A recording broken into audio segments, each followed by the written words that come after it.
नमस्कार दोस्तों, स्वागत है आपका हमारे यूट्यूब चैनल और क्लासेस पर। ठीक है दोस्तों, हरियाणा जीके के बारे में दोस्तों हम नदियाँ पढ़ चुके हैं। हरियाणा जीके के बारे में हम नदियाँ पढ़ चुके हैं। ठीक है, झीलें कर चुके हैं। मिट्टी के बारे में, हरियाणा की मिट्टी के बारे में भी हम पढ़ चुके हैं। हरियाणा की जलवायु के बारे में भी हम पढ़ चुके हैं। ठीक है दोस्तों, और हरियाणा का परिचय भी हम कर चुके हैं। इन टॉपिकों पर हम लगातार चर्चा कर चुके हैं और बिल्कुल विस्तार से हमने इन टॉपिकों पर चर्चा की है। ठीक है दोस्तों, तो इसी कड़ी में हम आगे करेंगे। अपना हरियाणा का अगला टॉपिक कौन सा रहेगा? अपना हरियाणा का अगला टॉपिक रहेगा सरोवर।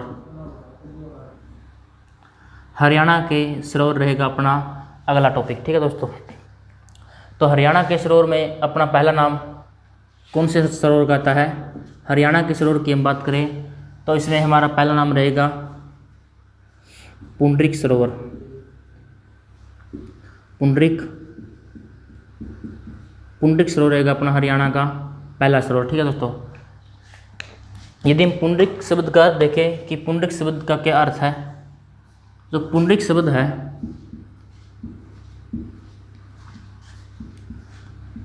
पुंडरिक शब्द संस्कृत भाषा का है। ठीक है दोस्तों, कौन सी भाषा का है? संस्कृत भाषा का है। और इसका सामान्य अर्थ क्या होता है? कमल। पुंडरिक शब्द का अर्थ होता है कमल। ठीक है दोस्तों, तो पुंडरिक जो हमारा सरोवर है ये कहाँ पर रहेगा? पुंडरिक सरोवर की हम बात करें तो पुंडरिक सरोवर हमारा हरियाणा का एक जिला है कैथल। ठीक है, कैथल में रहेगा अपना कौन सा सरोवर? पुंडरिक सरोवर। कैथल में रहेगा हमारा पुंडरिक सरोवर। ठीक है दोस्तों, तो पुंडरिक सरोवर को लेकर एक मान्यता है कि पुंडरिक सरोवर को लेकर क्या मान्यता है कि प्राचीन समय में एक भगत हुआ। कौन हुआ? एक भगत हुआ जिसका नाम था पुंडरिक, जिसका नाम था पुंडरी। ठीक है दोस्तों, इसका नाम था पुंडरी। ये भगत हुआ, इसने क्या किया? एक यज्ञ किया था, अपने पुंडरी में ही एक यज्ञ किया था। और ये यज्ञ इतना महान यज्ञ किया था इसने कि इस यज्ञ करने के बाद इस स्थान पर क्या बन गया? एक सरोवर बन गया। एक सरोवर का निर्माण हो गया अपने यहाँ पर इस यज्ञ वाले स्थान पर, और इसी सरोवर के नाम पर इसका पुंडरी का नाम पड़ा। ठीक है दोस्तों, तो इसकी मान्यता सरोवर की कि जब से इसका निर्माण हुआ है तब से लेकर आज तक इस सरोवर का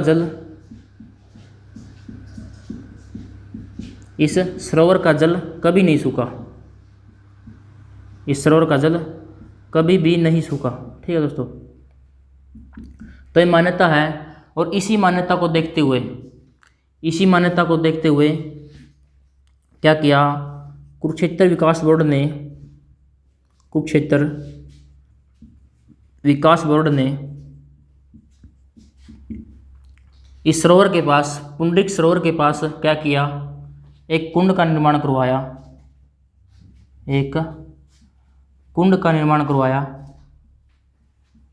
और इस कुंड का नाम क्या था? इस कुंड का नाम हम बात करें तो इसका कुंड का नाम रहेगा नागहृदय कुंड। ठीक है दोस्तों, कौन सा रहेगा? नागहृदय कुंड। यदि हम बात करें कि इस कुंड का निर्माण कब करवाया गया, तो इस कुंड का निर्माण 1987 में करवाया गया। कुरुक्षेत्र विकास बोर्ड ने 1987 में इस कुंड का निर्माण करवाया था। अब ये कुरुक्षेत्र विकास बोर्ड क्या है? कुरुक्षेत्र विकास बोर्ड की स्थापना 1 अगस्त 1968 को हुई थी। कब हुई थी? 1 अगस्त 1968 को कुरुक्षेत्र विकास बोर्ड की स्थापना हुई थी। और किसके प्रयासों से ये स्थापना की गई थी? अपने भारत के प्रधानमंत्री थे। भारत के प्रधानमंत्री कौन थे? गुलजारी लाल नंदा। लाल नंदा। ठीक है दोस्तों, गुलजारी लाल नंदा जी के प्रयासों से क्या था, कुरुक्षेत्र विकास बोर्ड की स्थापना की गई थी। ये भारत के एक कार्यवाहक प्रधानमंत्री थे। कौन से प्रधानमंत्री थे? कार्यवाहक प्रधानमंत्री थे। कौन? गुलजारी लाल नंदा जी। ठीक है, अब इसके प्रयासों से इसकी स्थापना की गई थी कुरुक्षेत्र विकास बोर्ड की। तो इसका अध्यक्ष भी किसको बनाया गया? यदि हम बात करें इसके अध्यक्ष की, तो इसका अध्यक्ष भी किसको बनाया गया? गुलजारी लाल नंदा को। गुलजारी लाल नंदा जी को इसका अध्यक्ष बना दिया गया। और इसके बाद ये तय किया गया कि इसका अध्यक्ष कौन होगा। इसके बाद तय किया गया कि इसका अध्यक्ष कौन होगा। तो इसका अध्यक्ष राज्य का राज्यपाल होगा। राज्य का राज्यपाल इसका अध्यक्ष होगा। और वर्तमान में बात करें हम कि इस बोर्ड का अध्यक्ष कौन है, तो हरियाणा का राज्यपाल कौन है? सत्यदेव नारायण आर्य। सत्यदेव नारायण आर्य जी इसके वर्तमान में अध्यक्ष है। और इसके उपाध्यक्ष की हम बात करें, यहाँ लिख लेते हैं कि इसका उपाध्यक्ष की हम बात करें तो वर्तमान में इसका उपाध्यक्ष कौन है? हरियाणा के मुख्यमंत्री कौन है?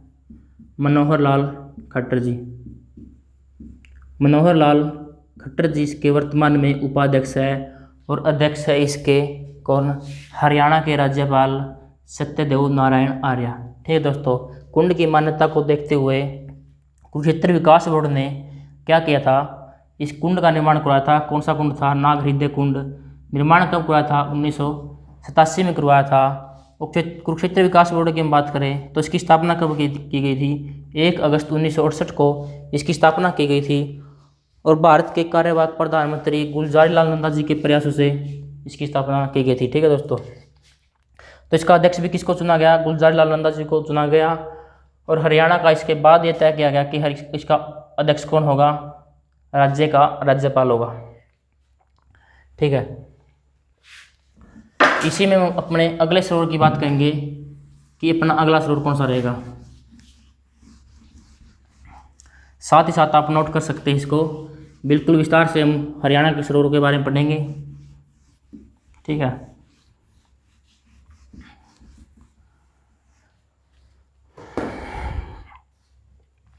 तो अपना अगला सरोवर रहेगा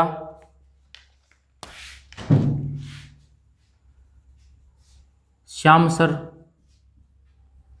सरोवर। अगला सरोवर रहेगा अपना श्यामसर सरोवर। यदि हम श्यामसर सरोवर की बात करें कि श्यामसर सरोवर हमारा कहाँ रहेगा, तो श्यामसर सरोवर हमारा रहेगा श्यामसर सरोवर हमारा कहाँ रहेगा? दादरी में। श्यामसर सरोवर रहेगा हमारा दादरी में। ठीक है, तो इसके निर्माण से लेकर भी एक मान्यता बनी हुई है। इस सरोवर के निर्माण को लेकर क्या मान्यता बनी हुई है कि जब 800 साल पहले फोगाट गोत्र के जाटों ने हरियाणा में प्रवेश किया था, तो इन्होंने अपने रहने का स्थान किसको चुना था? दादरी को चुना था। किसको चुना था? अपना रहने का स्थान दादरी को चुना था। कोई तो वजह रही होगी कि इन्होंने अपना स्थान दादरी को चुना। वजह यही था कि पानी की उपलब्धता के कारण, जल की व्यवस्था के कारण, पानी की व्यवस्था के कारण इन्होंने अपना स्थान किसको चुना होगा? दादरी को चुना होगा। ठीक है, और इसका निर्माण कैसे हुआ? इस जो सरोवर का निर्माण कैसे हुआ था? दादरी में एक सेठ थे। कौन? सेठ सीताराम और एक व्यक्ति और कौन था? नेवंद राय। सेठ सीताराम और नेवंद राय के बीच क्या हो गया? किसी बात को लेकर, पैसे को लेकर क्या हो गया? झगड़ा हो गया। इन दोनों के बीच क्या हो गया, झगड़ा हो गया। ठीक है, तो पैसों को लेकर झगड़ा था, तो पंचायत बुला गई और पंचायत में फोगाट पंचायत थी, जो फोगाट गोत्र के लोगों की पंचायत थी। तो इन्होंने क्या फैसला सुनाया कि जो झगड़े का पैसा है, इसका निर्माण, पैसे का उपयोग कहाँ किया जाएगा, एक सरोवर के निर्माण में किया जाएगा। सरोवर के निर्माण में इस पैसे का प्रयोग किया जाएगा। इसी बात से इनका झगड़ा दोनों का खत्म किया गया था। ठीक है दोस्तों, तो इस पैसे से क्या किया गया, सरोवर का निर्माण करवाया गया। और सरोवर कौन सा था अपना, श्यामसर सरोवर।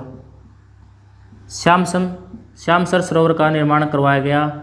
यदि बात करें हम श्यामसर सरोवर की, तो ये कितने क्षेत्र में फैला हुआ है, तो ये अपना 20,000 वर्ग फुट क्षेत्र में फैला हुआ है। 20,000 वर्ग फुट क्षेत्र में फैला हुआ है। ठीक है दोस्तों, और इस जल का उपयोग, और इस जो सरोवर का प्रयोग किस उद्देश्य के लिए किया जा रहा है, वर्षा के जल को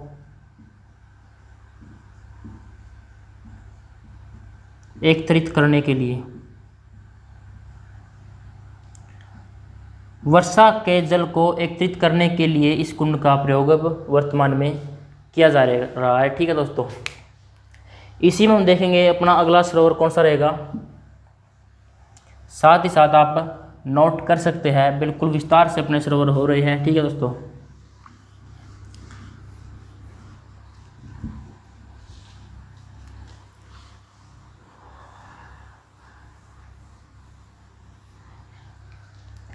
तो इससे अगला सरोवर रहेगा अपना मुर्शी सरोवर।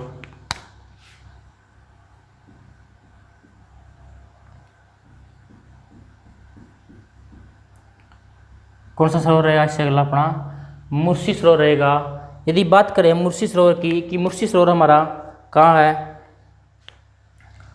मुर्शी सरोवर की बात करें हम, तो मुर्शी सरोवर रहेगा अपना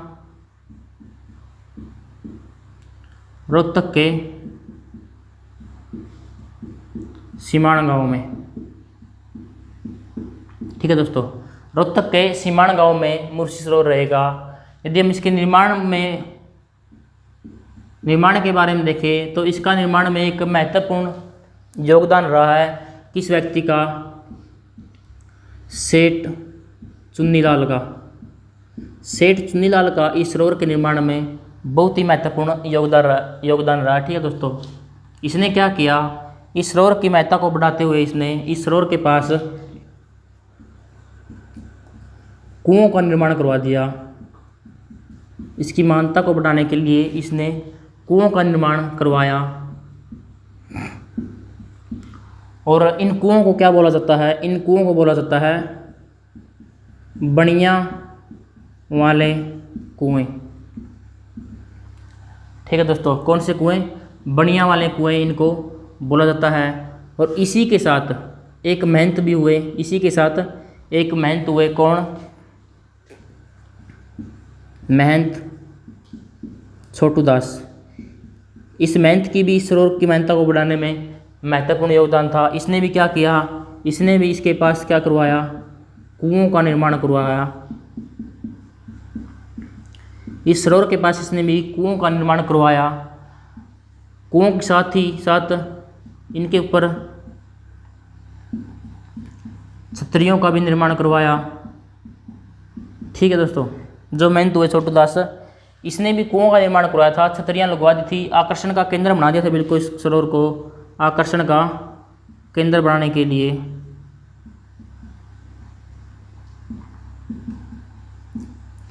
और इन कुओं को क्या बोला जाता है, इन कुओं को बाबा वाले कुएं, बाबा वाले कुएं बोला जाता है।